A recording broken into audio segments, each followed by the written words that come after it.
রাসূলের সাহাবী ওমর রাদিয়াল্লাহু তাআলা আনহু বলেন, ও পৃথিবীর মানুষেরা শুনো, আমি রাসূলের সাহাবী ওমর বলছি, আমি নবীজির সাহাবী ওমর বলছি, ইন্নাদ দুআ মাওকুফুন বাইনাস সামাই ওয়াল আরদ।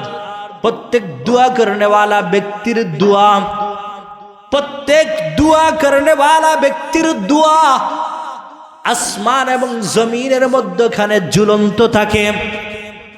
লা ইয়াসাদু মিনহু শাইউন হাত্তা তুসাল্লি আলা মুহাম্মাদিন সাল্লাল্লাহু আলাইহি ওয়াসাল্লাম। যত সময় পর্যন্ত দোয়া করনে वाला ব্যক্তি রাসূলের উপরে দুরূদ পাঠ করে না, দোয়া করার আগে দুরূদ পাঠ করে না, দোয়া করার শুরুতে রাসূলের উপরে দুরূদ পাঠ করে না, আমি ওমর ইবনুল খাত্তাব বললাম ওই দোয়া আসমানের উপর পর্যন্ত উঠে না।